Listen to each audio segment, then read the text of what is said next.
Ago, we saw Memorial Magic then and the upset against also 6th ranked Tennessee. Commodores would love to duplicate that kind of effort here today, and they've got the crowd perhaps to do it. Yep. Sensational environment. It's going to be loud. There's going to be runs for both teams, and right now the Commodores are as excited about their program as they have been in several years. This is the best home court advantage I've seen Vanderbilt have in probably 5 years. The Magic is back in Music City. Just about set and ready to go.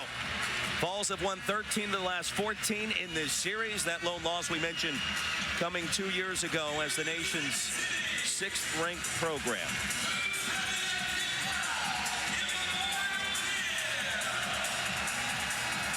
Veteran officiating crew today with Don Daly, Chuck Jones, and Mike Roberts. Akpara and McLaughlin underway. And A.J. Hogarth walks it up the floor. Vanderbilt with the possession first.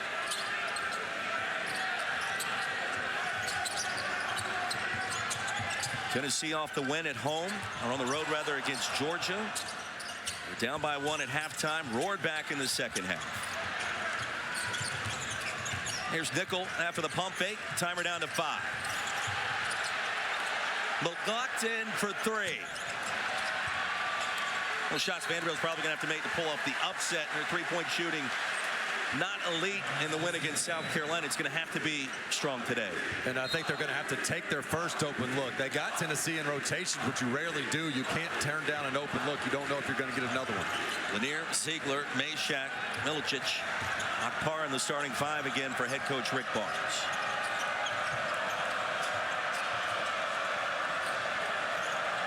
Ziegler defended by Hogarth, the transfer from Michigan State. Lanier for 3. Poked out to Ziegler. And a fresh 20.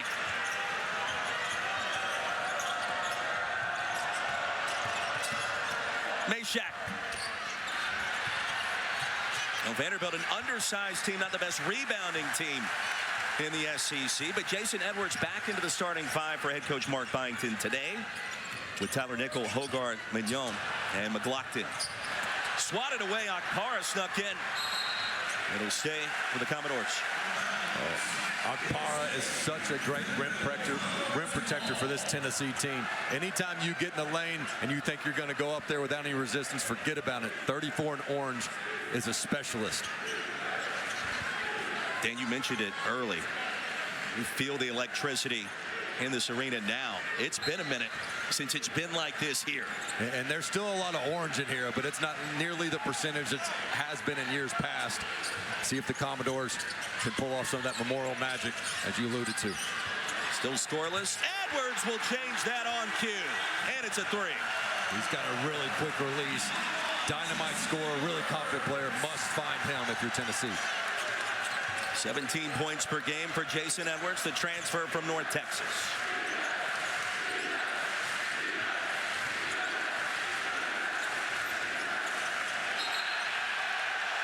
Tapped out of bounds and a turnover. Vanderbilt gets it back. Rick Barnes, year number 10, stops at Clemson, Providence, Texas. He has won everywhere and trying to reach the Final Four with this team this year. Mark Byington, year number 1, stops at JMU and Georgia Southern. He's also won without skipping steps along the way. JMU, Georgia Southern, not easy to do. Picked to finish 16th in the preseason poll, and all he's done is get Vanderbilt thinking NCAA tournament in year 1. Hogarth, an emphatic slap of the hands after the runner. 5-0.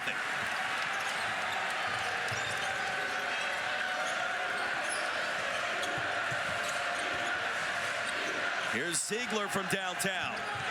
And a nice response. 5-3.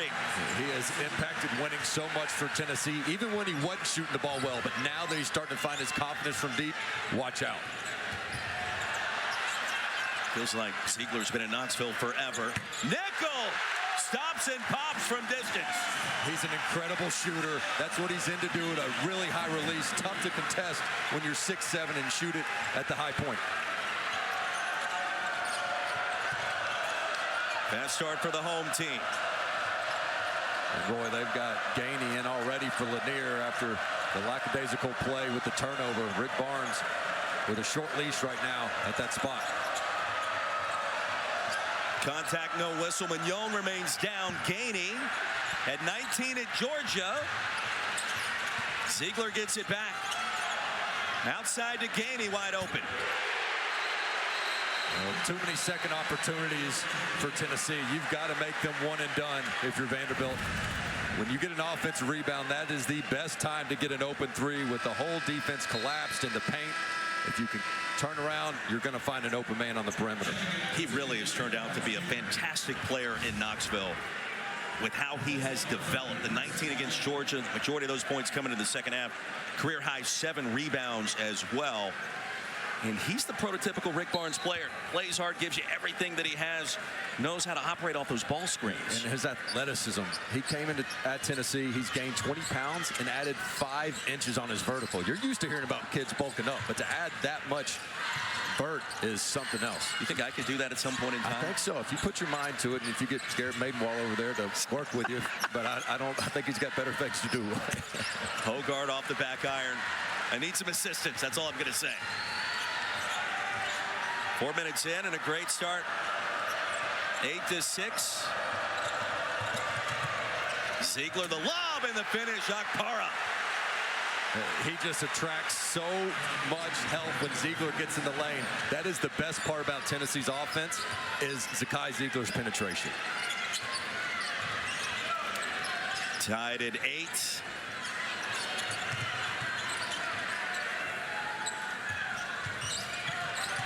And a steal covered by Vanderbilt, and a foul called.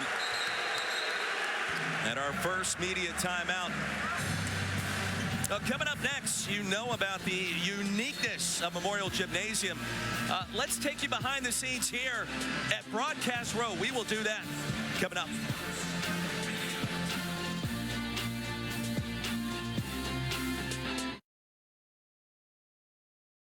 Monitor a little bit, perhaps more than here than you do in other spots. Oh, but it's part of the charm. Look at that. Oh. Hey, you're not even out of breath. You just continued on. Unbelievable. In rhythm. Thought we might need to lip sync that thing for you, but you've stayed in good shape, man. Appreciate that. I will say there are times where I'll look at our monitor here because it's hard to see exactly where some of the action's occurring. So hopefully we planted enough seeds for excuses if we get something wrong, right? It's just I think so. Depth and perception. Yeah, that's valid. Fun start in this one. Tied at 8. Collins launching and connecting. It's a long 2. MJ Collins. Transfer from Virginia Tech. He's a bucket getter. He's really good off the bounce. And the response, Milicic, top of the key. And Tennessee jumps in front 11-10. They've got to get that out of him. So much attention on Chaz Lanier's shooting drought, but Milicic can really help this offense if he can start knocking that down consistently the way he has so far in his career. Collins the other direction and blocked out of bounds by Cade Phillips. Well, the rim protection for UT.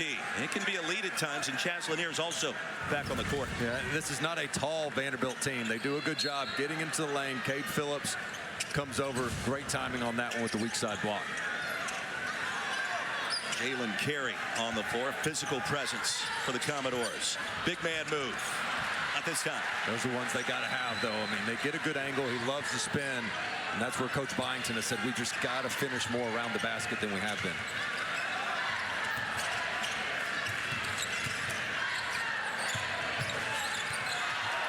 Outside to Ziegler. He'll penetrate. Left wide open. Bounced out.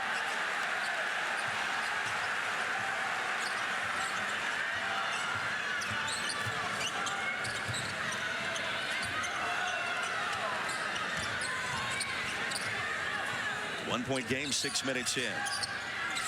Grant Huffman back on the floor after missing the last game in the win against South Carolina with an illness.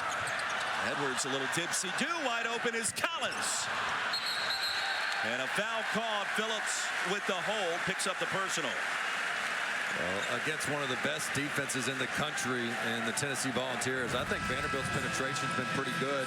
They've been getting good looks, and 2 of 5 so far early in this game from deep for Vanderbilt, and they've not been great from 3. They've just been kind of pedestrian, but you just get the sense they might need to get 9 or 10 of those to go in this one.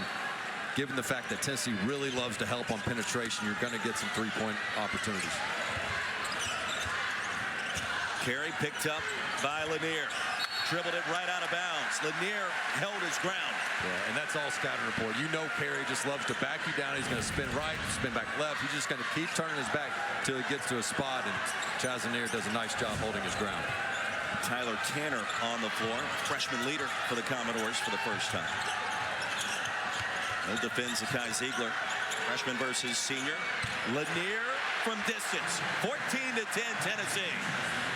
When he comes off there ready to shoot it, he can get it off kind of like Klay Thompson. He doesn't have to really dip his hips. His shot ready. Nice possession there for Tennessee. Well, I like that comp right there. Well, he's got that quick release. Now he's got to do it consistently with that shot prep.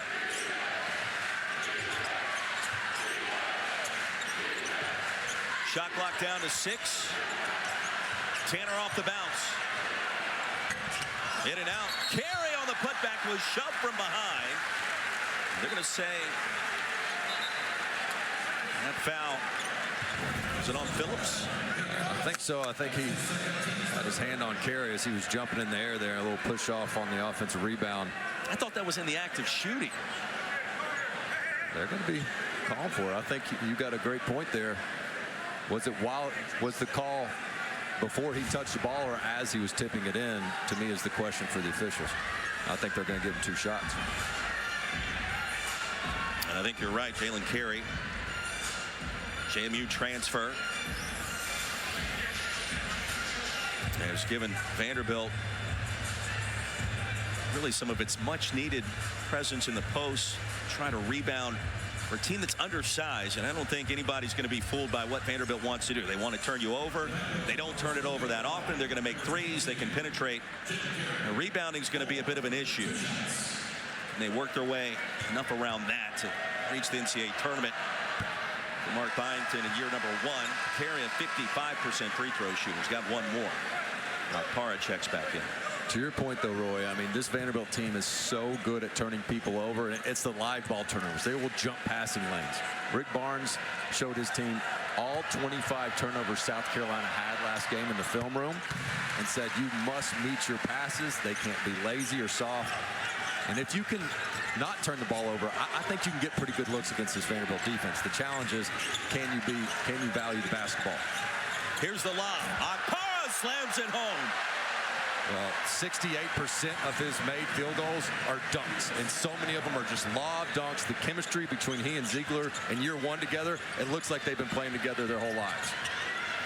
How hard is that lob pass to make? Because it had to be precise, and it was. There was about 2 inches where you could thread the needle there, and Ziegler, like he's done his entire career, did it again.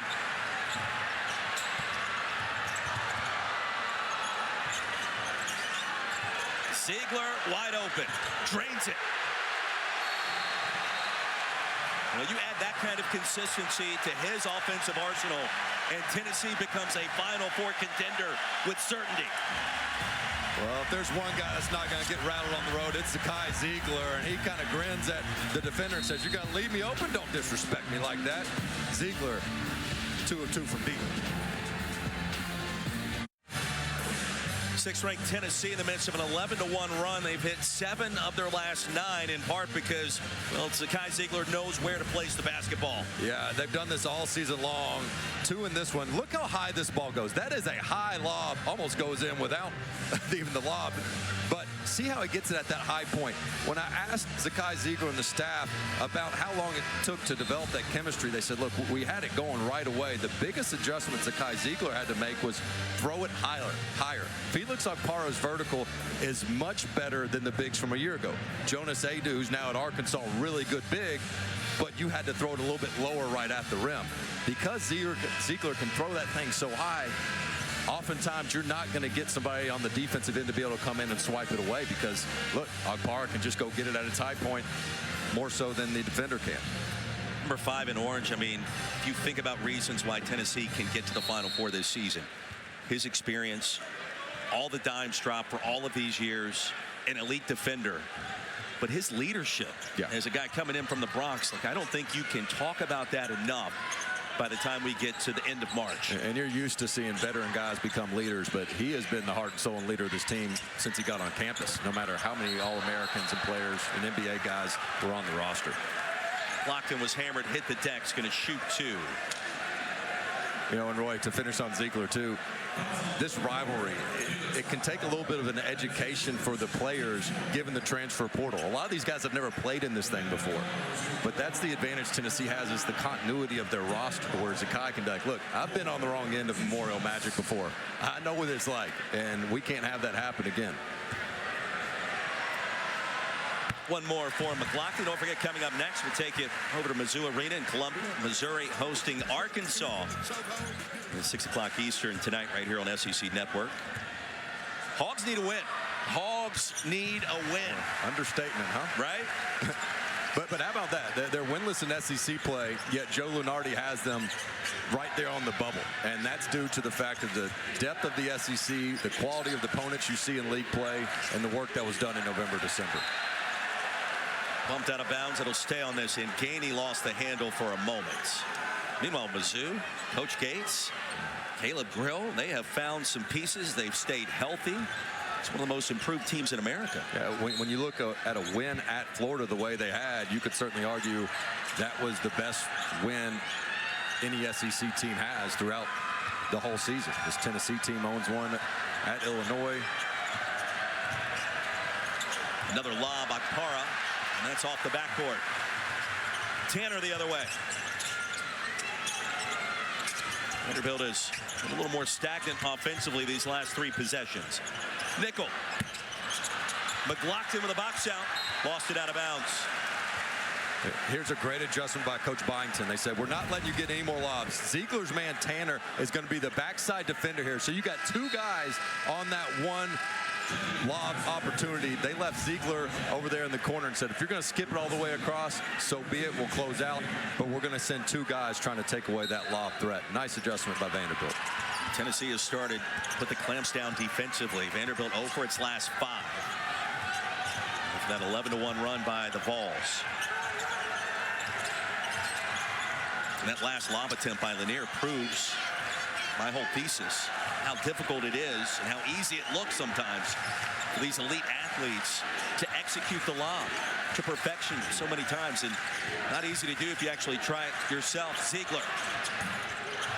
Back iron. Meshack climbs. And a foul call, and that'll go on Mignon. His first. Tennessee has missed 5 shots, and they've gotten the offensive rebound 3 times. You just can't have that happen if you're Vanderbilt. And as we said earlier, if you can take care of the basketball and not turn it over, your quality of looks will be good, evidenced by Tennessee being 7 of 12 right now from the field and getting second opportunities several times. Ziegler behind the back. Meshack. I like how Meshack gets a go catch. I mean, he catches that thing on the go. Defenses don't respect his perimeter game, but he doesn't just sit there and settle and sit there awkwardly or take the bait on the jumper. Mignon, way too strong. And tracked out of bounds. It'll stay with Vanderbilt. 16 to shoot. Look where the nearest defender is on Meshack when he catches it. Nobody's guarding him, right? And he says, that's fine. I'm still going to be in attack mode, and goes right into the paint, gets himself a nice floater from 3 or 4 feet away. As a player, we've seen that for Meshack in teams and how they try to defend him, where they will back off. What does that do for you mentally? Because to me, it seems like that's a lot to process and think, well, the team doesn't think I'm good from outside. They're just going to lay off of me. Right. You've got to check your ego a little bit, not force shots. But he was 5 of 5 last game. I mean, he can shoot it. It's just pick your poison defensively.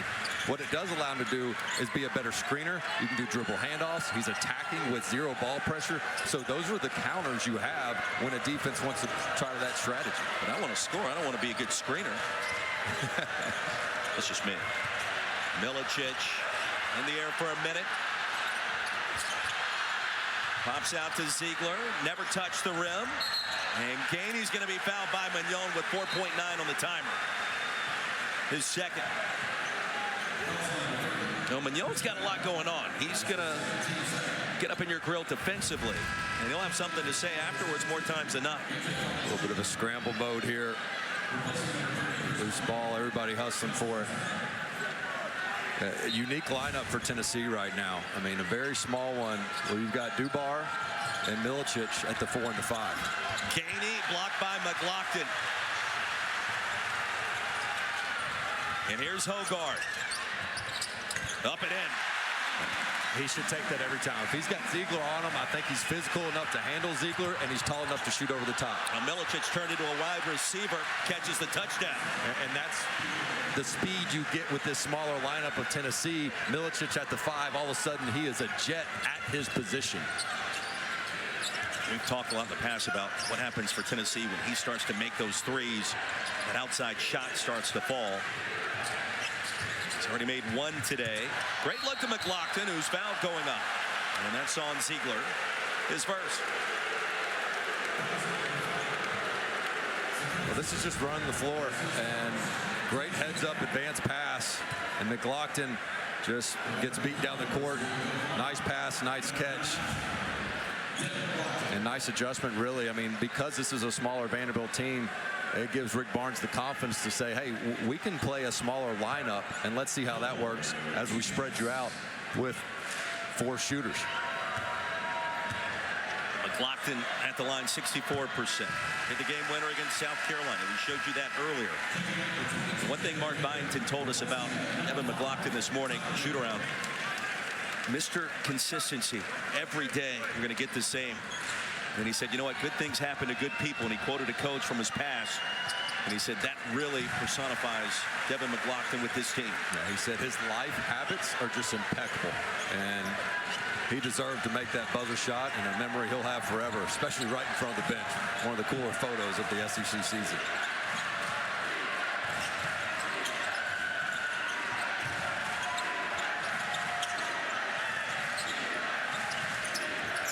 Dubar wide open.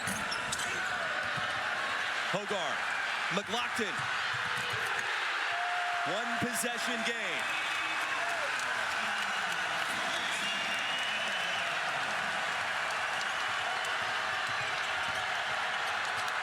Dubar again, this time from the corner, and he connects. I think he likes the road better than home. We've seen him make big shots at Illinois, at Texas, and doesn't hesitate on his second straight attempt from the corner. The lead back to 5. Hogard picked up by Meshack. Spun down awkwardly. And a jump ball. Goes back to Tennessee. McLaughlin does a nice job because as he flies at the shooter, he just says, I'm going to keep running down the court. He contested Dubar's 3, and Ziegler was caught watching the offensive rebounding efforts. Didn't think the big man could run like that. 99 says, you better get back. 6'7", 230 coming right in your kitchen, number 99. Big men never get to snowbird. Like, that's a rarity. He saw an opportunity and said, you know what, for once in my life, y'all kick it up to me. It's a good feeling for him, right? Absolutely. Fun start in Music City, 26-21. Tennessee's won 13 of the last 14 against Vanderbilt. Commodores this season at 14-3 already, 2 wins in the SEC.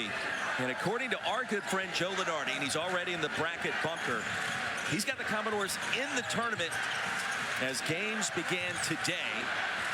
The qualifier there is he had the Commodores in as the last team in the field of 68. Milicic saves it to Ziegler. Deep 3 at the buzzer. And a shot clock violation. Under 8 to play in the half. Joe Lenardi, our good friend and yours, he'll explain exactly what's happening in the SEC with the resumes after this. Opportunities, but those days are long gone. Thanks to the leadership at the SEC office, Dan Leibovitz, Garth Glissman now. and all the things that have occurred with the athletic directors, with the facilities, the investment that's been put in. This has been a long time coming, and it wasn't like one giant leap. It's just been gradually a step here, a step there, to where you see it right now in a historic performance by this conference.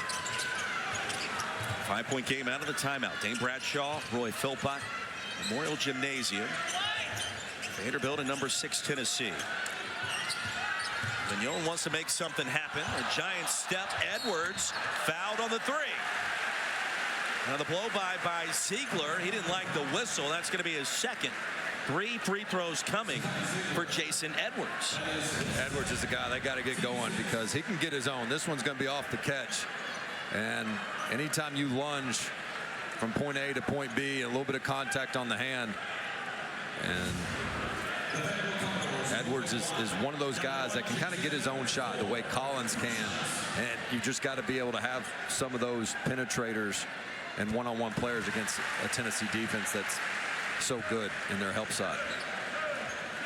Jason Edwards 86% at the line this season. Leading scorer, he has come off the bench the majority of the year for Mark Byington. Meshack comes in, Ziegler goes out.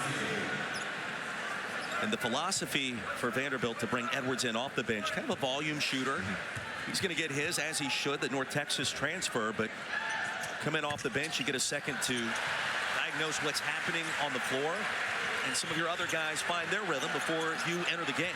And one way to find your offensive rhythm is to get the other team's best defender in foul trouble. Zakai Ziegler now with 2 personal fouls, so keep an eye on the score right now as he goes to the bench. I'm sure Rick Barnes would love to be able to withstand this lead and build upon it without risking him, putting him back in the game. Jordan Gainey on the other side picks up the foul from Huffman. And Carey slow to get up.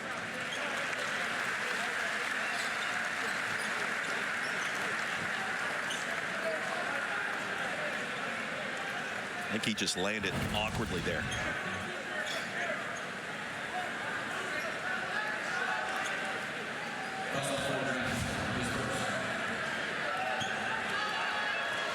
"17 games off the bench this season for Jordan Gainey. Transfer from USC Upstate in the Palmetto State. Certainly had one of the most memorable moments of the season so far with that game winner at Illinois. So with Zakai Ziegler in foul trouble, this is a situation Gainey has been in the past on the road. So that's why you go play a tough non-conference schedule to prepare you for this type of adversity. I believe Gainey's well suited for that right now. I remember you and I were on Rocky Top there right before Christmas and posed the question to you, what does that do for a young man's confidence like Gainey? Like Huffman got rejected, but it falls right to Carey. They try to slide it over inside. It's out of bounds with 11. I think where Vanderbilt's gotten sloppy in their offenses times is when they try to go 1-on-5. Like they try to no pass offense and let me just try to penetrate with the defense set. Get the ball moving a couple more times and then try to get to the paint touch.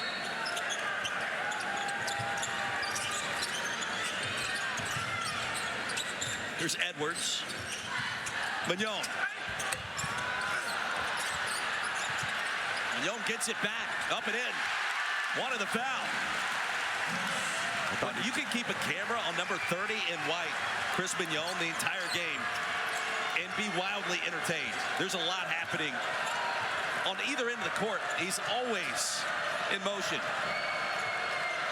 Coming off that first team all Ivy League unanimous selection, shows you his potential and athleticism going at the rim. There's a steal by Collins. Ahead to Edwards. And Carey was sandwiched between 2 UT players. And a foul's going to be called. I believe Akpara picked up the personal. Well, second time Lanier's just been careless with the ball. I mean, this is rare for him to just turn it over, but the good active hands. This is what Vanderbilt does. Live ball turnovers. And while they don't convert on the transition 3, that's their style of play. And you've got to be aware of that, of the active hands and long wingspan that these guards have. Commodores in the bonus. That was the second foul on Akpara. You got Ziegler with 2, Cade Phillips with 2. And a chance for Mignon to tie it up at the line. You mentioned the transfer from Cornell. 78% free throw shooting. And to add to that, Roy, Felix Arparo with 2. And so now all of a sudden you wanted to play small as an option, and now it's a necessity. And see how Milicic as the 5-man and Gainey running the show at point. Not a lineup I think Coach Barnes expected to play this early in the game, with Bishop Boswell coming in on top of that. Tied at 28.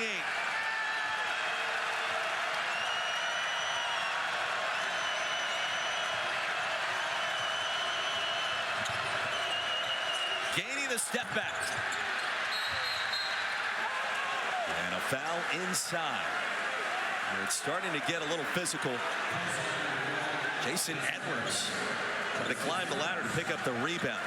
Call for the infraction. 14 foul. Keep an eye on one as he kind of loses position there and checks Meshack. He didn't do much climbing. Gainey blocked on the 3. Carey the rejection.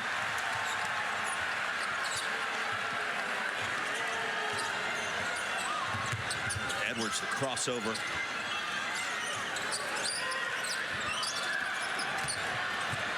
Couple of big man moves inside, and Carey gives Vanderbilt the lead back.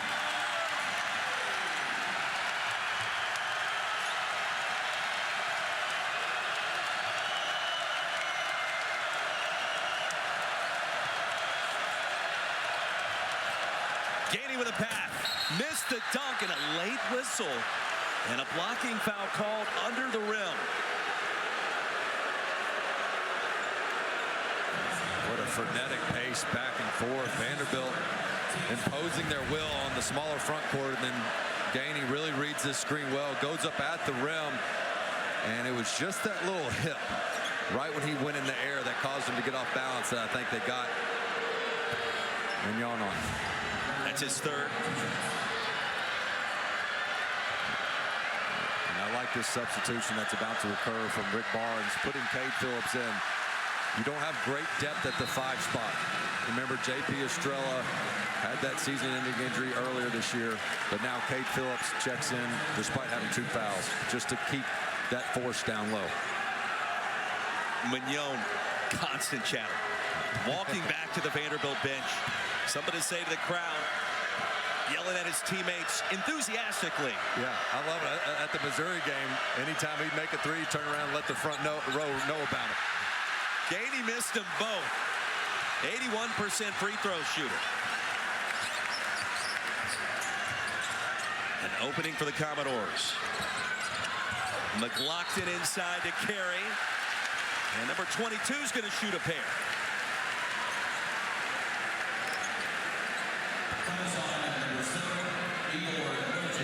Milicic picks up his first. This game has had 3 distinct rhythms so far in the half. Good start by Vanderbilt. Tennessee an 11-1 run, and now Vanderbilt with the response, grabbing the advantage. One more for Carey. Hey, coming up tomorrow right here on the SEC Network, we'll have a women's basketball triple header featuring the first 2 games. Flau'jae Johnson, number 5, LSU, one of just 3 undefeated teams left in D1. We'll take on Florida at 1 Eastern. Following that, down in Starkville, Rebs and Bulldogs. Ole Miss has only won 1 game in Starkville in the last 18 years. New Year's Day back in 2023. Meanwhile, Vanderbilt a 3-point lead here. Entertaining first half. You can kind of feel the electricity. The Tennessee fans that have traveled in from Rocky Top and the home team in Vanderbilt. Well, and the foul trouble for Tennessee was strategic by Vanderbilt. I mean, they came into this game. Coach Byington said, look, we're getting way too far behind in the foul count. We've got to be more physical on both ends, and it's paying off for them right now as Tennessee having to do some makeshift lineups. Gainey picked up by Tanner. Shot clock down to 3. Meshack's got to go. He slipped and fell. And a shot clock violation.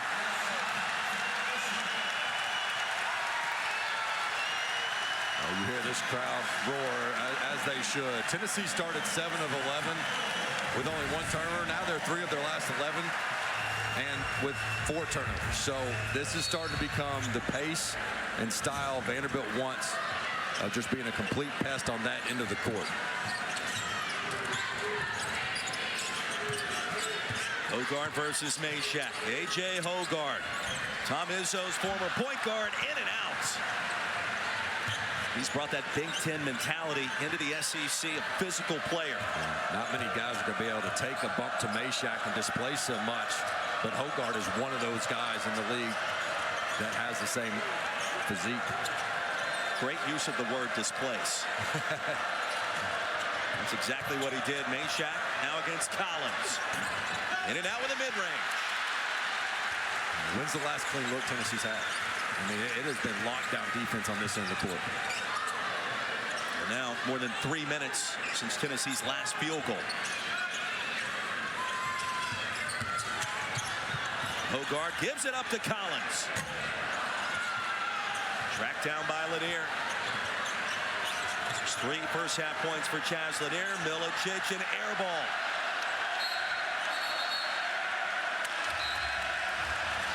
.3:13 to go in the first half. Vanderbilt with possession and a 3-point lead when we come back to Memorial Gymnasium. Have done so already in this short conference season. Well, if you're just switching gears into basketball mode after football, let's reintroduce you what we're seeing in this game so far this afternoon. In Vanderbilt at 14-3 with 2 league wins already and a 3-point lead against number 6 Tennessee. This is not the team, literally not the team that we were talking about a year ago. 11 new faces, reconstructed roster, and plenty of talent and scoring ability. On cue, it's Jason Edwards, the leading scorer. 17 per game coming in. He's got 8 today. Beautiful move. That guy was born to score. He has scored his whole career, and he's brought that same prowess here to Nashville. Commodores by 5. Kai Ziegler remains on the bench with 2 early fouls. And a traveling violation on Milicic gives it back to Vandy. This is a great use of the pump fake and pivot. And because he lets the ball go before that pivot foot lands, that is a legal move and a great one by Edwards.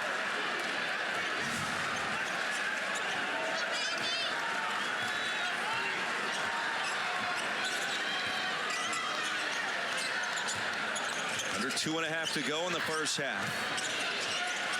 It's a 9-0 run for Vanderbilt in the last 4 minutes. Edwards, the pump fake, and the finish.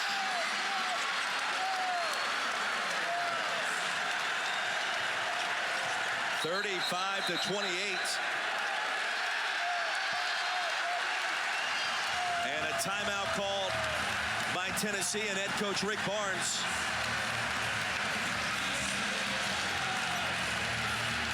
And he wants to talk to his team out on the court. He does not like how this game has started and the response by his Tennessee Volunteers. Well, if I'm not mistaken, it was 26-24 when Kai Ziegler went to the bench with those 2 fouls. So you're looking at an 11-2 run by Vanderbilt. And I do not think it's a coincidence that when your playmaker on the offensive end and your head of the snake defensively is out of the game, you've seen what's happened on the road with an opportunistic Vanderbilt team. Edwards just really crafty. I mentioned his ability to make one-on-one plays. You just got to have guys that can get their own bucket against a really good Tennessee defense, to where sometimes it's just good defense, better offense. Vanderbilt has a couple of those guys, certainly one in White. I want to ask you this question. How difficult is it to do what Mark Byington has done in just his first year? The roster's totally different. Dane, they've got a 7-point lead right now. There's nothing fluky about any of it. They've beaten some quality teams this year. Joe Lunardi's got him in the field. This looks like an NCAA tournament team. And it's not as if he was somebody that took this job and brought 4 starters with him from an NCAA tournament team. I mean, this thing was completely brand new. Still getting used to his roster, strengths, weaknesses, what the right lineups are. But what was interesting to me, he said, look, we've got to have people that are really quick or really physical, nothing in between. And I think you see some of that with their roster. You got guys that can jump passing lanes, really athletic. And if they're not that, then they are a bull, physical, specimen down low. Lanier to the free throw line. We talked with Rick Barnes today. He has challenged Chaz Lanier across multiple fronts. Wants to see him execute the ball fake a little bit more. Wants to see him get his open looks, attack the rim on occasion, and become the force that he knows he can be. 2 of 2 at the line there, and Chaz Lanier now with 5 points and the lead down to 5. And true scorers find a way to get their points from the stripe. Lanier's got to do more of that.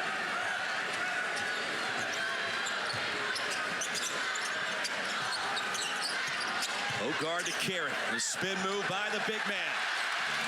Tennessee doesn't ordinarily like to switch, but if your teammate gets held up, then it becomes an automatic switch. All of a sudden, Cade Phillips, the rim protector's out there at the three-point line. Vanderbilt says, mouse in the house, down low for Carey. Jalen Carey, 6.6 rebounds. Commodores have made their last 3 from the field. Tennessee just 1 for its last 7.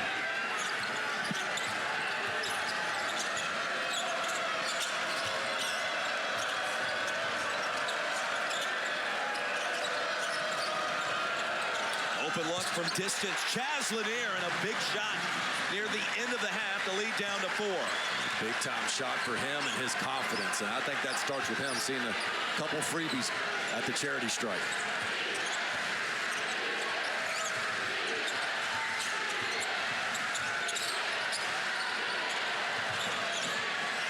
Under a minute to go. Edwards surveys. 5 to shoot. Step back 3. Would have liked to see him take Milicic off the bounce, so he's got the advantage from a quickness standpoint. And you wonder, where is number 2, Chaz Lanier? Suddenly with 8 points. And come off the high ball screen. Milicic with an elbow, no whistle.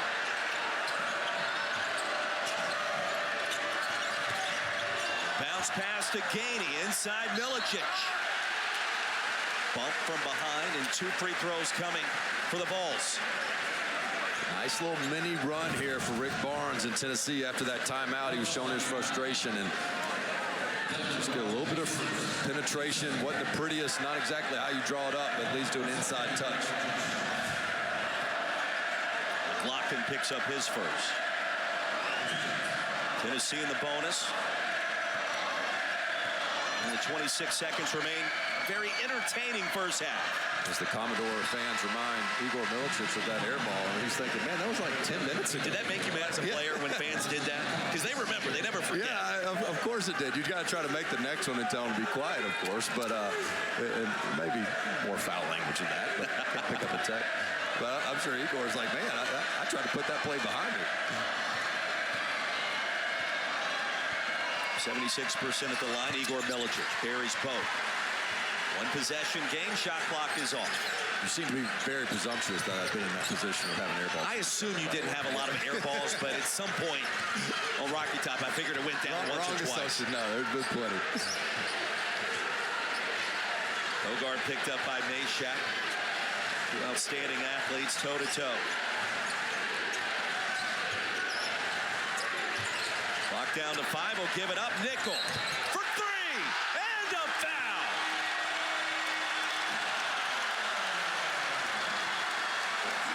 How about that? You get it to Hogard in the pick and roll. See if he can get something, a little pick and pop, excuse me, as Nickel. He has such a quick, high release. And Mayshak, with that long closeout, had to lunge at the shooter. And as Tennessee started to regain, get some of that momentum to close the half, that bucket was absolutely huge, especially if Vanderbilt can defend for this last 3.5 seconds, jogging to halftime, feeling really good about where they're at. 4-point play by number 5, Tyler Nickel. One more chance for Tennessee. Gainey off the mark. And Vanderbilt with an upset on its mind, a 6-point lead headed to halftime at Memorial Gymnasium. Let's get you to the studio. The halftime report at 17-7 run. The difference, Peter Burns, Pat Bradley, Ron Slade. Ball's got some work to do, my man. What does that look like to begin our final 20 with Ziegler back on the floor for number 6 UT? Yeah, I do think if you're Tennessee, one of the bright spots was Chaz Lanier. He turned it over a few times, but 2 or 3 from 3. See if that carries over here in the second half, him finding his shooting stroke. Commodores a perfect 14-0, the halftime advantage this season. That'll be tested here at home against Tennessee. Mignon the spin. An aggressive move. He comes up empty. Akpara clears.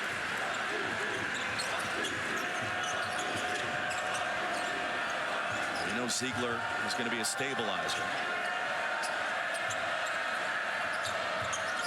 Feels like he's led the SEC in assists. For that matter, steals for the better part of 3 seasons. And Mignon just shadowing Lanier. They want others to beat them, not 2.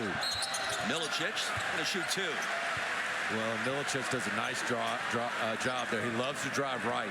And because there's no help defender coming from that corner, same side corner, because they're hooked up on Lanier, that makes this a one-on-one opportunity.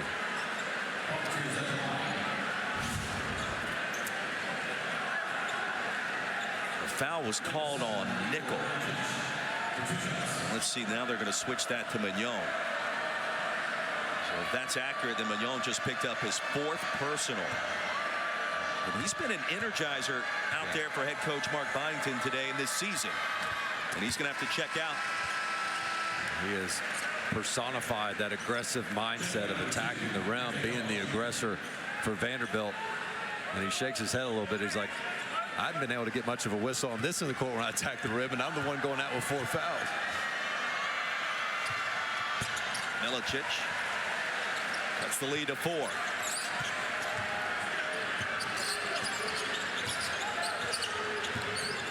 High ball screen for Hogarth. Collins replaced Mignon moments ago. Hogarth picked up by Akpara. Crossover mid-range. Not that time. Somehow saved and then turned over. McLaughlin with a rebound. Gave it up to Meshack. Good job by McLaughlin hustling back. I thought for sure Tennessee'd have a 5-on-4. Milicic left open. That's a 3. And a big-time start by Tennessee. The lead down to 1.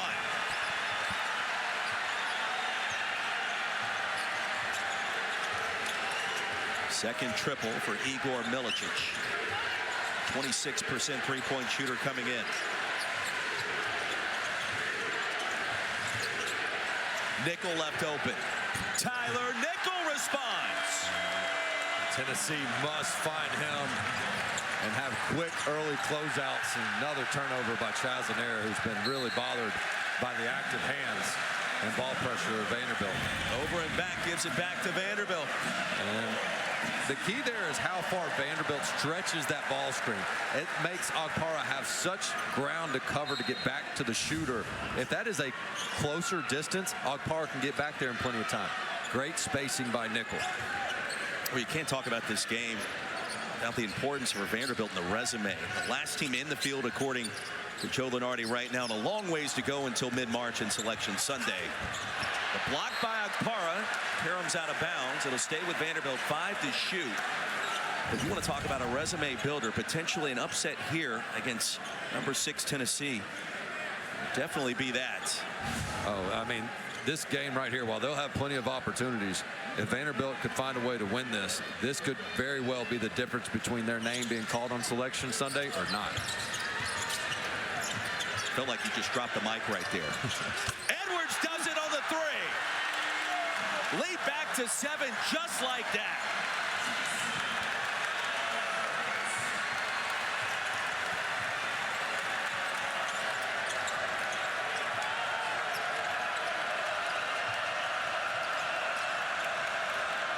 Lanier, too strong. Pops out to Hogarth. Underhand toss to Edwards again. And the lead now to 10. And a timeout called by Rick Barnes. He's seen enough. Memorial Magic alive and well. Edwards is smelling upset, and this is the loudest I've heard Memorial in 5+ years.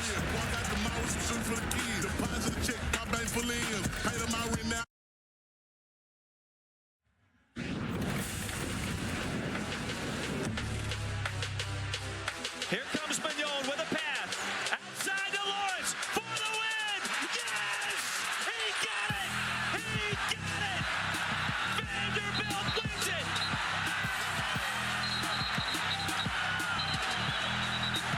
Now, perhaps a little early for our Good Hands play brought to you by Allstate, but a trip down memory lane 2 years ago.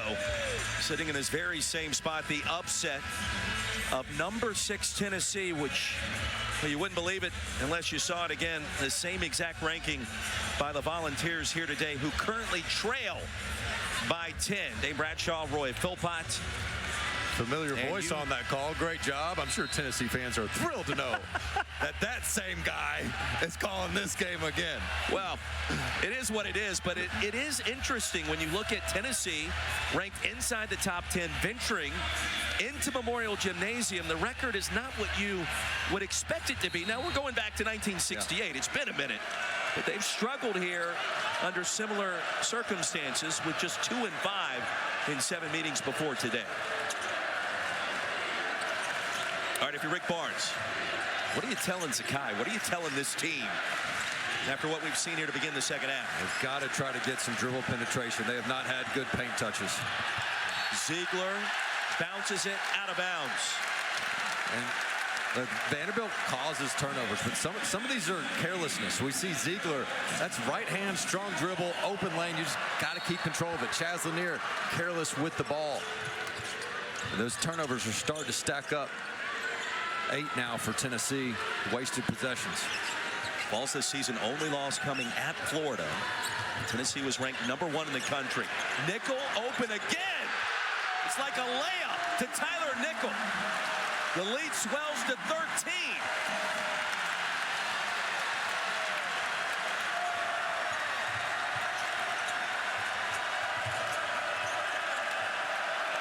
Where is Chaz Lanier?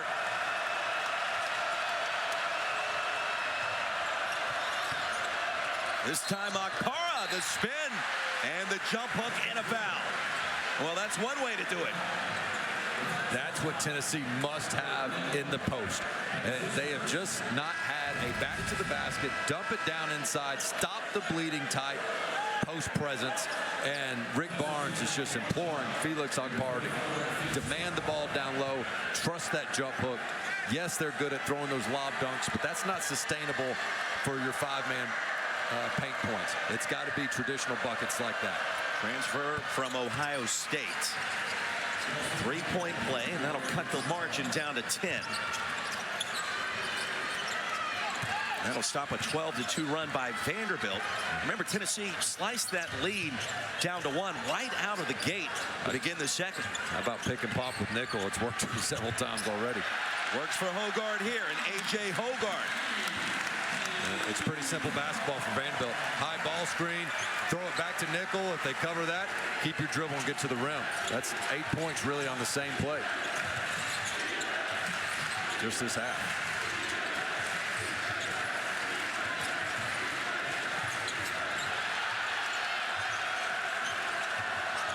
Lanier behind the back, contested 3, and he rolls it right in. How tough was that? I mean, they have been glued and shadowed him, and that time gets just enough space. If he can see it, he can make it. Dane, he's now in double figures with 11. Averaging 18 per. Edwards, the layup. This Tennessee defense is being shredded right now. And Vanderbilt's good offensively, but it's not as if they're the talk of the country with their offense efficiency. Edwards has 18 points. Lanier, no. Akpara, yes. Mark Byington wanted a goaltend. 57-48. And because they did not call it a goaltend, I don't believe they'll be able to review that one at the break. Tough screen on Gainey. Hogard missed the layup. Dan, we played 5 minutes in the second half. It feels like we played 25. Lanier open.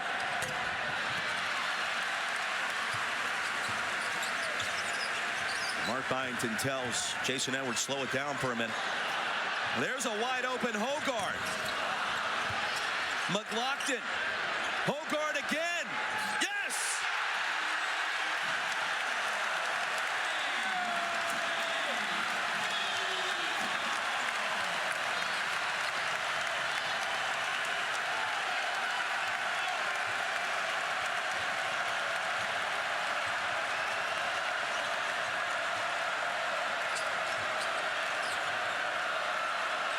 An upset brewing in Nashville.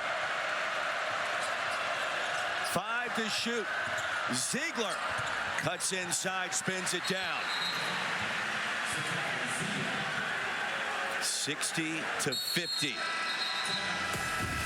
Roy, this is the #1 3-point defense in the country on the Tennessee Vols, and Vanderbilt says, forget that. We're going to let it fly. They are on fire here in the second half.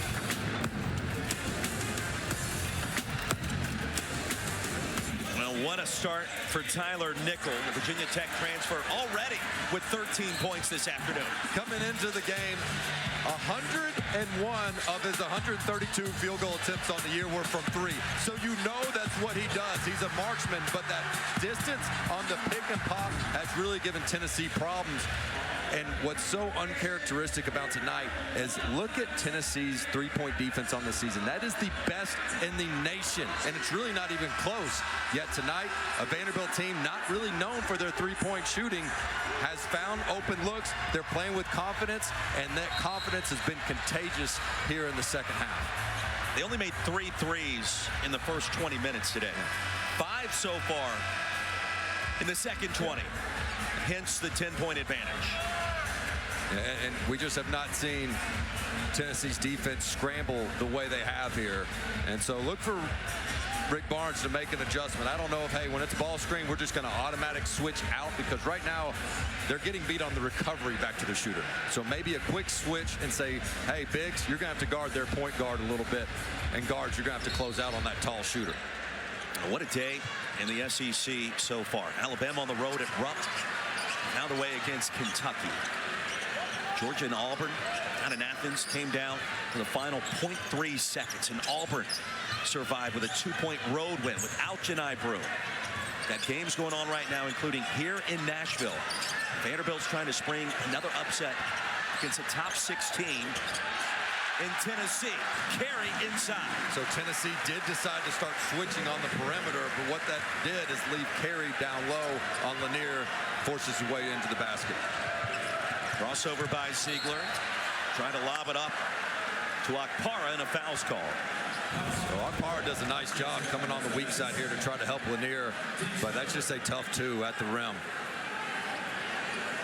Lanier has had a few of those post-ups. He's held his ground early in the game, but then Carey's starting to get in a rhythm when he feels a guard on his back. I thought Ziegler was trying to pass that off to Okpara. They're going to say he was in the act of shooting. One more free throw coming for Zakai, the senior, Long Island. And Lanier to the bench. He started to heat up here in the second.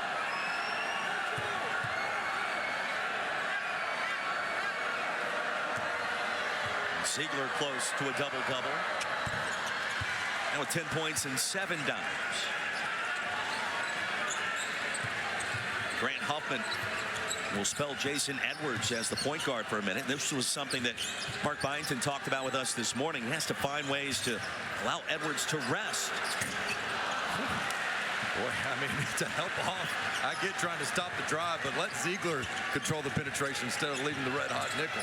Ziegler, pass Huffman. Short, cleared by Carey.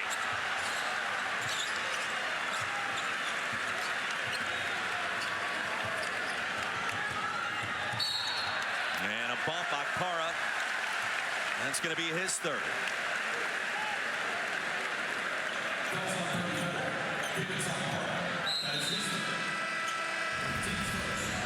Again, they're trying to hedge on this ball screen and recover. Good job by Edwards. You just really want to attack the hip of that big man and get that hip check. So Okpara checks out. Kate Phillips back on the floor. And he had 2 early fouls to start this afternoon in Music City. Here's Carey on Phillips.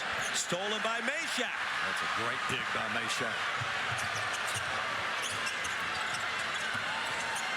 Ziegler intercepted by Carey. Ahead to Collins, who slams it home.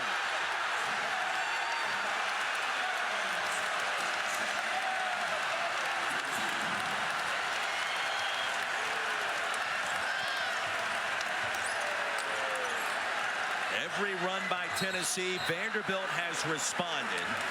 Huffman clipped Ziegler. He almost caught a body last game, and Collins, my goodness, up and away. I mean, he had his eyes thinking, I'm going to get a body, I'm getting up there. There's no cell service. That's straight airplane mode by Collins. Commodores, 12-point lead.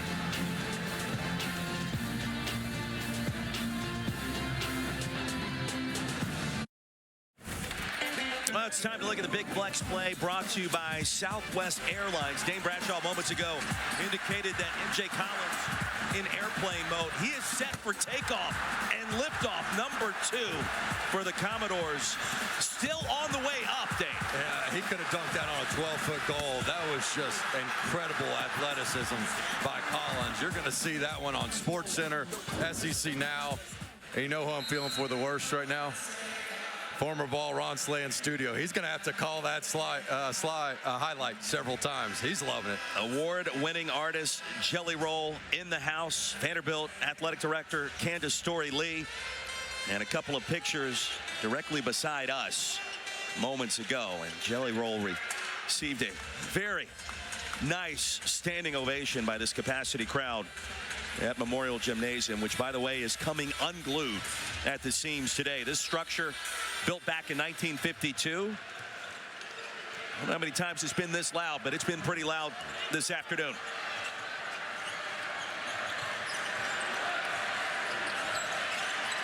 Milicic, Magnon back on the floor with the 4 fouls. Meshack left open by design. Well, here's the problem right now. Tennessee doesn't seem to have a go-to scorer. They had it in Dalton Connect last year.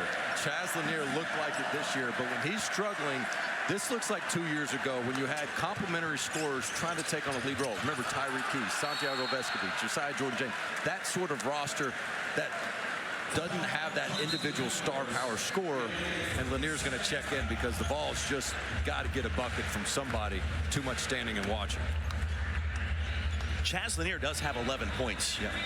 It's been a quiet 11, and sometimes this season that's been how it's gone, and he'll end up close to 20. Tennessee wins, and we're on to the next game. Does he need to be more assertive? Does he need to be more aggressive to kind of become the go-to guy? Yeah, and I think he's been taking good shots typically. His only problem this game has been the turnovers. But trust me, they have got to keep making Lanier the focal point and live through the ups and downs, because this Tennessee team, we said it in the open, they cannot get to their first ever Final Four with an offense that doesn't have that go-to perimeter scorer. And as much as I love Zakai Ziegler's game, I do not think they're at their best when they're looking at him to carry the load offensively, make a play, and, oh, by the way, get everybody else involved and pick up full court. I think that's just too much to ask of Ziegler. It can happen at times, but throughout the course of the season, it's got to be number 2 getting the ball in these types of stretches on the road, or I don't think Tennessee's going to meet the ceiling that they can. It was a 6-point lead at halftime. That advantage is now doubled. 8.5 minutes in to the second half. Dane Bradshaw, Roy Philpott. Vanderbilt has hit 5 threes so far in the second half. Carey was flipped all the way up. And 2 free throws coming from Jalen Carey. Tennessee has just been giving up a lot of ground.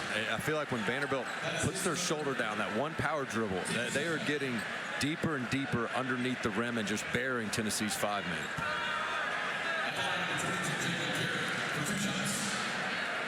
Carey with 8.7 rebounds, 2 of 4 at the line, now 3 of 5. Now coming up next, Mizzou Arena, the place to be, as the Tigers host the Hogs. And Arkansas in desperate need of a conference win without one so far under first-year head coach John Calipari. Mizzou, one of the biggest surprises. We talked about Coach Gates and the great job he's done this season.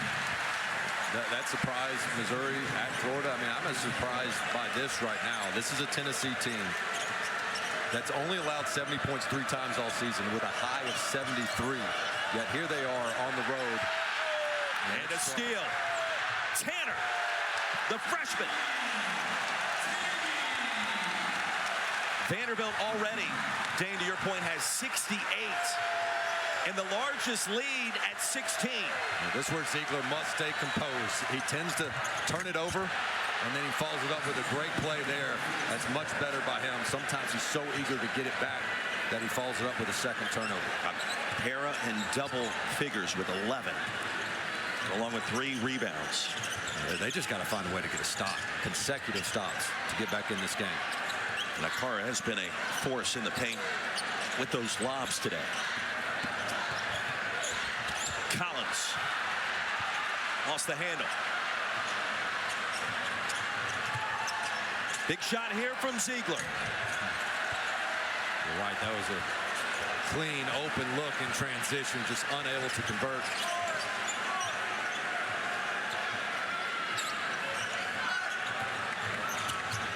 Halfway home in the second. And now Huffman slipped and fell and traveled. And Igor Milicic was hoping they wouldn't have blown the whistle. He was taken off. Tanner is just so good on the ball. This freshman is so promising. 40 steals on the year coming into the game. And he just really impacts the game with those active hands. That's a 2-time Gatorade Player of the Year. Other guys like John Jenkins, Darius Garland, Derek Byers, notable Gatorade Player of the Year, Gatorade Players of the Year that have landed here in Nashville. It was amazing to talk to Mark Byington today, and he said our best leader on this team of veterans is an 18-year-old, and he was talking about Tanner, and there's Chaz Lanier. And that's what you have to have. Zero hesitation. Just comes off that thing. Locked, loaded, cash money for Lanier. I mean, Dan, you know Tennessee's going to make a run at some point. The question is when. And a kick ball. Akpara. Chaz Lanier, double figures already. He's got 14. Well, a couple games ago, this is a shot he's maybe turning down. This time he sees a closeout. Just because the guy's there doesn't mean he can't get it off. And that's where Rick Barnes is imploring him, hey, shot fake or shoot it, but don't just catch it and stand and wait.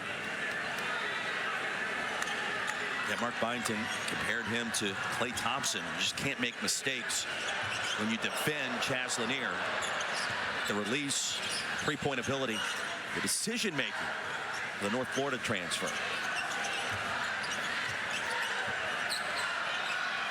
11-point advantage, and Tanner on the move. Carey, the stick back. 12 points, 8 rebounds for Jalen Carey.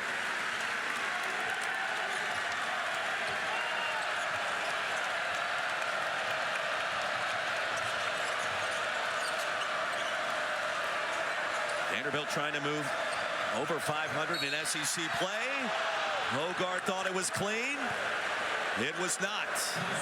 Here's the issue with the rim protection. If you don't block the shot, all of a sudden you have left your man for the offensive rebound, and that's an easy basket for Carey. And when you go up against a high shot blocking team, oftentimes you tell your guards, hey, if you're in trouble, just get it up on the rim. Don't get it blocked. I don't care if it's off, high, wherever.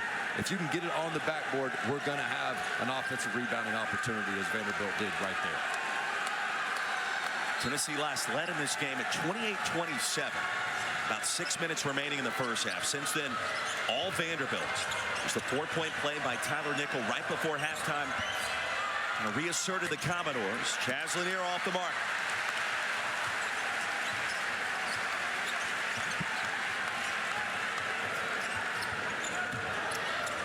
Commodores known for pulling off the upset. It's not only ranked Tennessee teams here, top 10 teams coming from Rocky Top. Edwards, well, you feel like he wants it here. He'll take it. Milicic, an important rebound.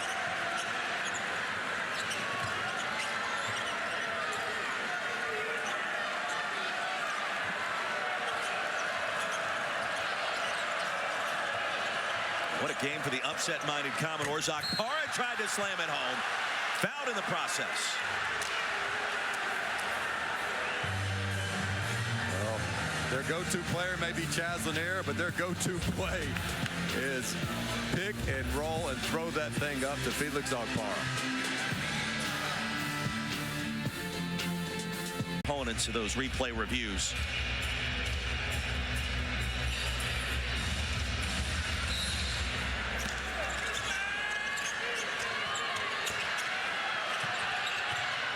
Dan, you think about it, we're still that mid-January range. Games like these, like this, and what we're seeing today, many more to come in SEC play.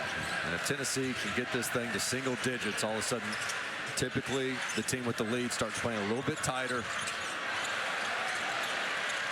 Boy, Edwards bottled up. Ziegler in a traveling call. Lanier turns it over. And the defense tremendous that time by the Commodores. They're making his catches just so hard. They're fighting through here. Gives him a little bit of bump, and that's the right call. He catches that, and that's an opportunity. When you feel the defender that close on your hip, you got to know, hey, this is an opportunity for me to keep going towards the rim as opposed to stopping right there. A.J. Hoggard shaking his head, approving that call. Edwards off the hesitation. McLaughlin inside, and the dime drop by Jason Edwards. 72-58, the lead back to 14.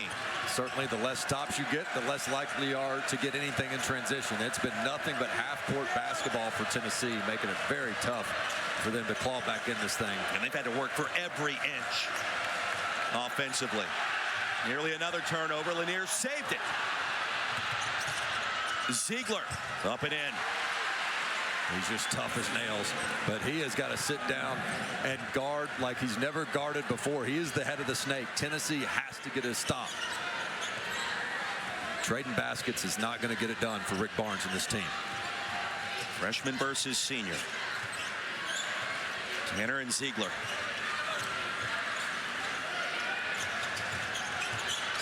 Hoggard. It's these moments where he's excelled this season. Not this time. Never touched the rim. That will be a shot clock violation. And if you're Vanderbilt, you don't love that possession, of course, but at least it's in a dead ball situation. And Mark Byington told us earlier today, there's always one play a game where Hoggard does something and we're like, hey, what's going on here? And he goes, you got to live with it because he does everything else so well. And if that's the worst that happens, then I think Coach Byington's going to live with that for sure. Lockton will check out. And Carey back on the floor.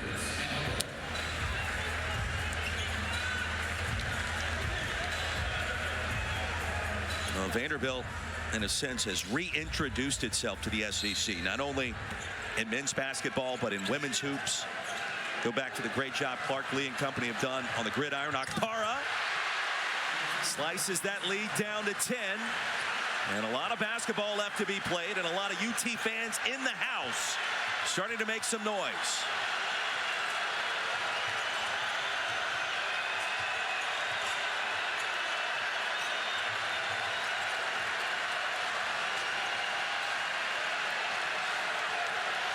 Shot clock at 7. Here's Huffman. Nickel.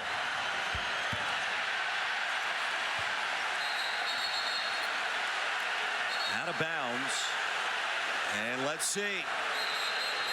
Don Daly says that's a shot clock violation. It goes back to the Vols.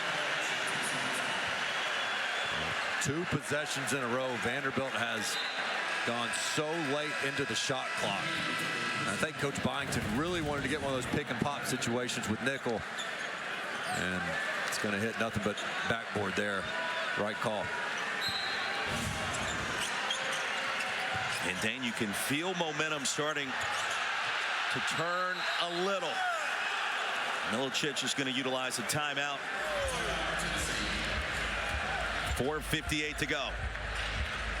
Well, it's rare that anybody can stay in front of Ziegler, and it doesn't just take one defender, it takes 2. Vanderbilt has a guy in front of him, a guy in back of him, and Tennessee's got to find a way for somebody else to get open and try to hit it a streaking Milicic, who's taking the ball out of bounds. He showed you his versatility on that last possession, be able to come up the court, big man to big man lob.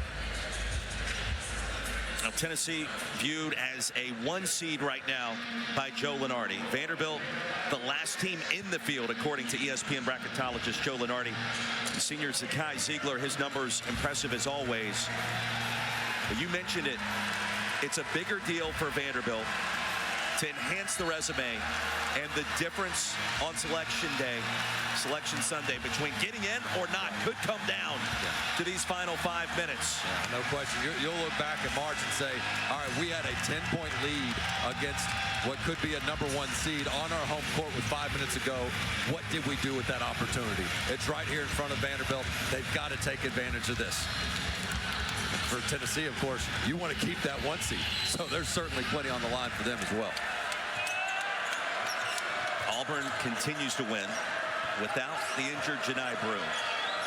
Incredible job Bruce Pearl's done on the plains. Now the all-time winningest coach, Auburn basketball history. To beat Mississippi State and then go on the road, beat Georgia without what could be the player of the year. Really impressive for Auburn. And a shove as Ziegler fell down. Tanner says, that was my bad. That's going to put them in the bonus. And just invades that space. Ziegler sells it pretty well. But this is another way for Tennessee to just slowly get back into this game. I think the pace, the stoppages, all these things that are keeping Vanderbilt from continuing the rhythm they've had for the majority of the game favors Tennessee as they try to cut this thing to single digits for the first time in a while. Zakai Ziegler, 12 points. Now 13. And a pressure-packed moment for one of the standout performers in the SEC going back 4 seasons.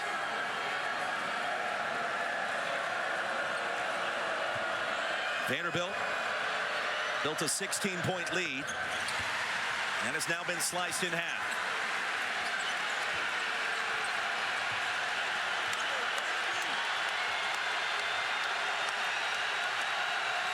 And the Tennessee faithful starting to make some noise. Hogard got caught in the air. Carey finds a way to put it in.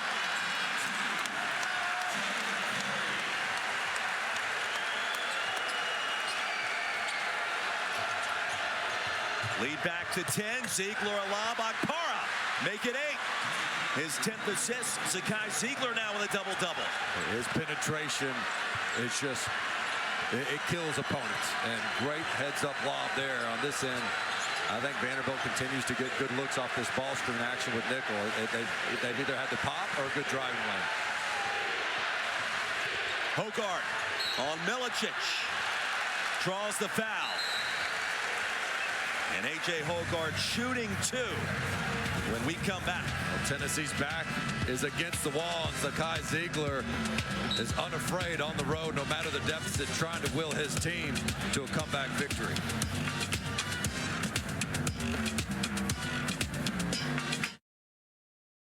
Back here at Memorial Gymnasium, the lead at 8. A.J. Hogard set to shoot 2 free throws. Dane Bradshaw, Roy Philpott. Turning point came when Zakai Ziegler picked up that second foul in the first half. Vols led at that point in time and really haven't since. And then Jason Edwards happened. Jalen Carey approaching a double-double. And Vanderbilt in the paint with those tiny guards finding ways to score. Yeah, and the bigs have been productive down low. Coach Byington said we've got to finish better around the basket. Not only has he had that, but they've been shooting the 3-ball much better. And that's what's impressed me the most is second half, typically a top team like Tennessee hits the reset button. They come out swinging. And they had a pretty productive offensively to start the second half. But Vanderbilt took that punch and just did a counter punch of their own. 5 of 8 from deep here in the second half. But now this is where the game is won. And can you close this out on your home court? They got a chance to extend the lead right here at the strike. And Dane, this crowd, this atmosphere, the sounds we've heard today, it sounds a lot like March. And I'll be curious what Vanderbilt does offensively. Magnon in for Nickel, because that ball screen up top that is just giving Tennessee fits. They're either not covering the pop or they're giving up a driving lane. And see if Vanderbilt tries to do that with Magnon, who's not quite the shooter as Nickel is. Hogard only 7 points, 2 assists, no turnovers against one of the top defensive teams in the SEC and in America. Ziegler. Carey, a rebound. Hogarth asked for it. He'll get it. And he can make that. But if you're Vanderbilt, you live with it. If it's Ziegler one-on-one and glued to everybody else, you'll trust your defense there, given the deficit Tennessee's facing. He'll clear it out for Hogarth. On Gainey. Fourth crossover. Behind the back, lost the handle. Now Gainey was there. Lanier double teamed.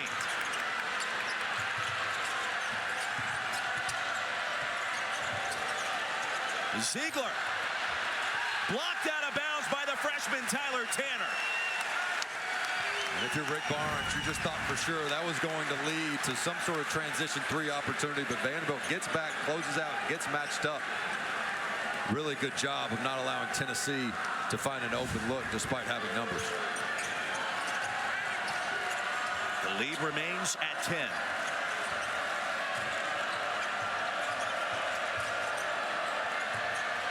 Milicic slams it home. Strong finish. An emphatic dunk by Igor Milicic.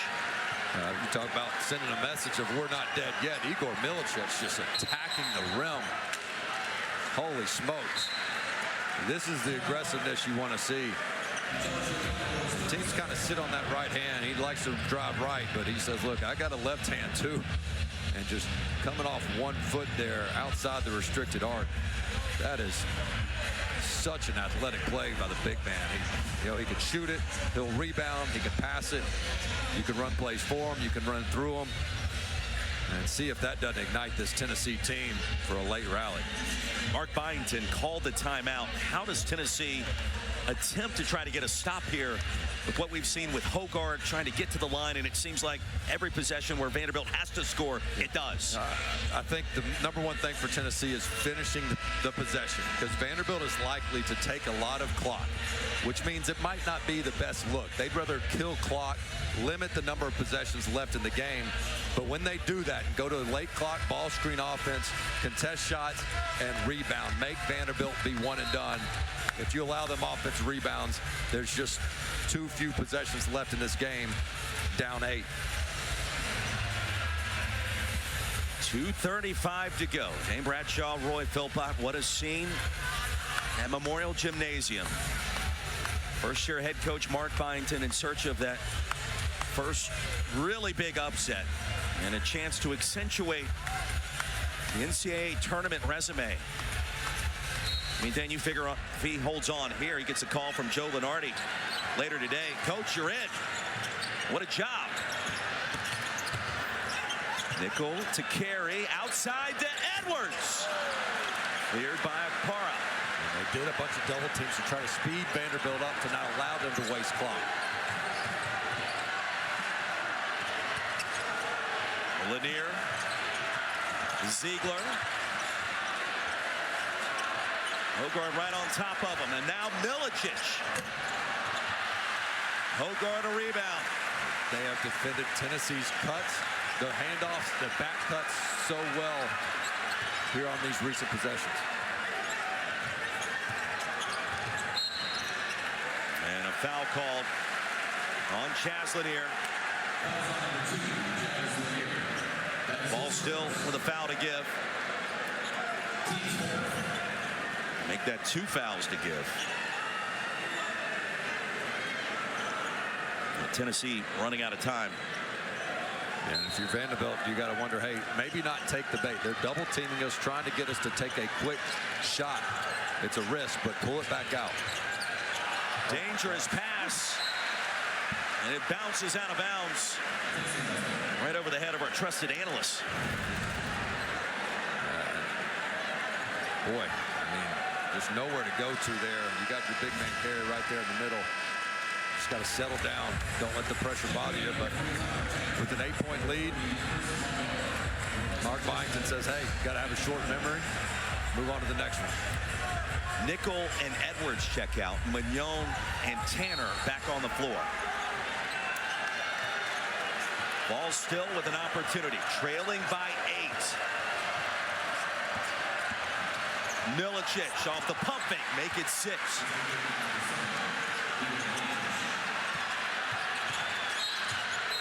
And Mignon's going to be fouled. Now Milicic, we've seen him attack the rim now 2 of the last 3 possessions. Yeah, he's understood time and score. He beats him left last time, and this time he just goes right at the rim with no resistance, a blow by. And they were worried about that lob dunk, so they tried to bluff at Milicic, and he realizes, hey, if you're not going to truly come over and help, I'm going to keep it and finish. It's keeping Tennessee in this, and because they've had these fouls to give, they can give them, and then they can create a dead ball situation. Try to come up with a turnover here against this pressure. 2 substitutions again for Vanderbilt. Mark Byington. Edwards with his offense back on the floor, as is Tyler Nickel. Huffman will trigger. And a steal. Lanier has it. 76-72. Here comes Tennessee.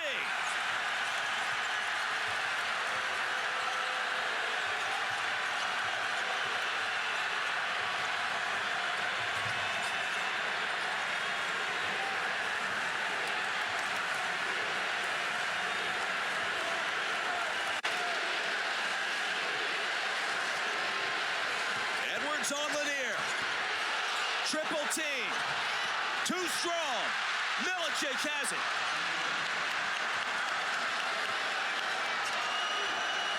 Basket here makes it a 1-possession game.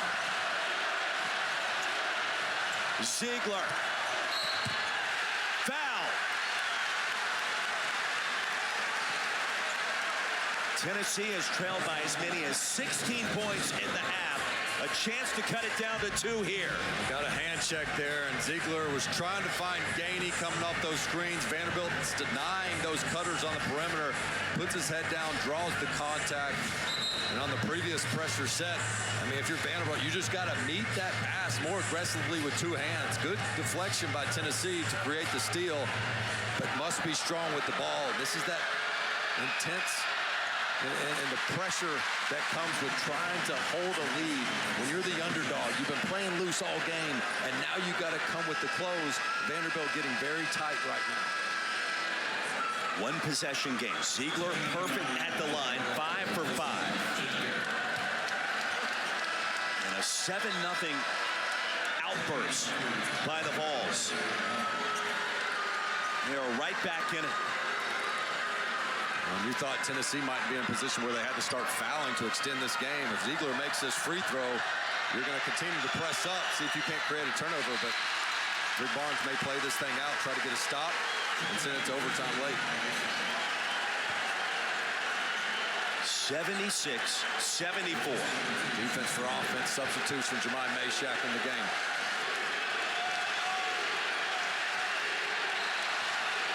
A lot of fans made the trek from Rocky Top, and you can hear them loud and proud now.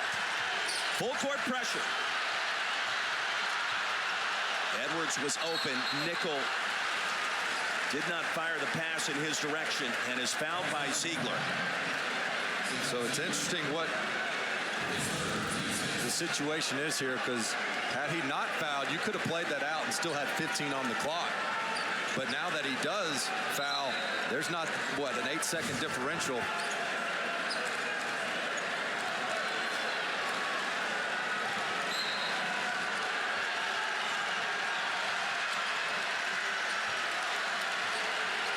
Vanderbilt in the bonus, rest of the way. After the foul to give. 15-second differential between the clocks. Here's Nickel again. Tyler Nickel. Outside to Hogard. Off the mark, and Milicic clears. Shot clock is off. What a comeback by Tennessee. And Rick Barnes will talk things over.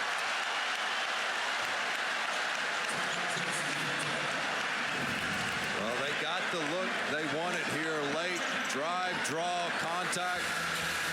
And good open 3. They've been making those all second half. Off the mark. And what a rally here by Tennessee. Igor Milicic driving the lane several times. Ziegler getting to the free throw line. The turnover on the press has has him in position to force overtime or possibly get the win. And Rick Barnes, in these situations, he likes to have the ball in Ziegler's hands and try to get Lanier or Gainey coming off those staggered screens. And if they're not open, then Ziegler get into the ball screen or attack the rim. An 8-0 run has been the difference for Tennessee down the stretch. Number 6 Vols are right back in it with a chance to tie or grab the lead. And so my question for you, you mentioned Ziegler with the ball in his hands. Does Rick Barnes want to go for the win here, or what do you expect?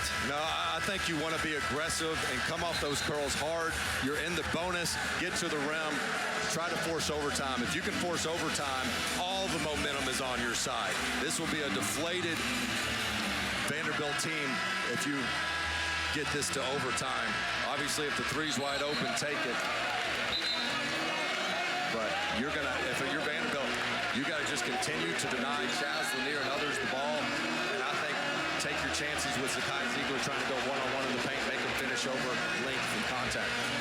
Top 10 Tennessee teams inside Memorial Gymnasium. Going back to 1968, have not fared well. Vanderbilt wants to enhance its NCAA tournament resume. 11 seconds and change away from potentially doing that. Vols are trying to complete an amazing comeback. Down by as many as 16, and here we go.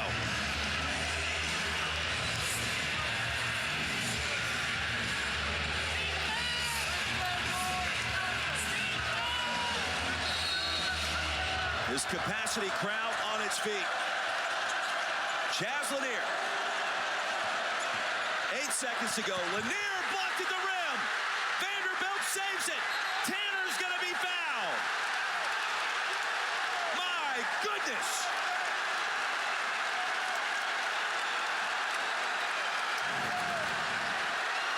How about the defensive effort by Chris Magnon?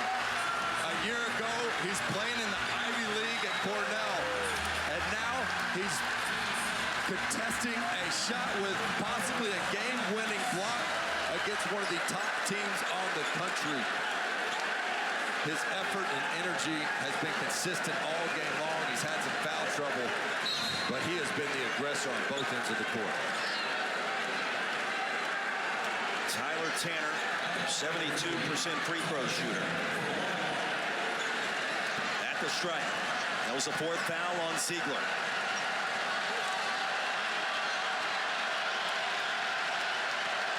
Vanderbilt with 1 timeout remaining. Comes up short. Lanier's got it, and he's got to go, but he was fouled. Chaz Lanier was fouled. Oh, my goodness.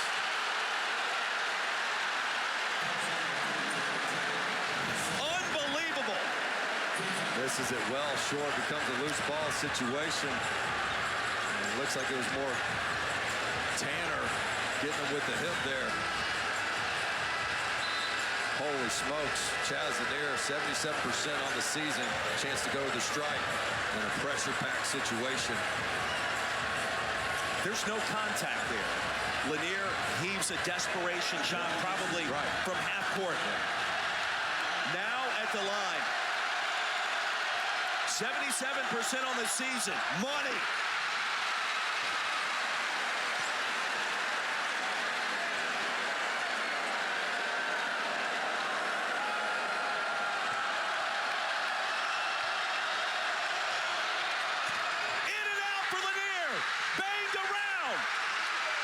Saved by Vanderbilt, and that'll do it! Memorial Magic lives on!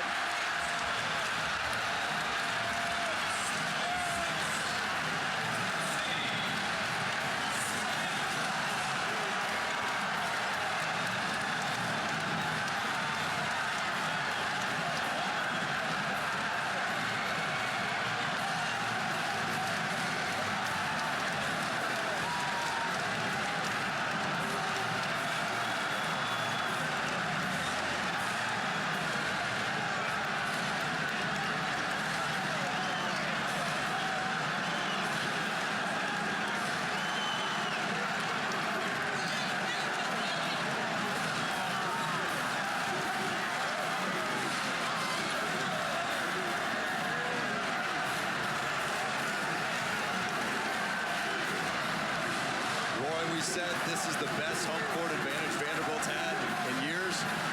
Just look at the court right now. I think it'll tell you that helped will these guys to victory. It wasn't pretty. Vanderbilt found a way. Mark Byington. Wow. 76-75. Vanderbilt makes a statement in its home gym. The Commodores pull off the upset.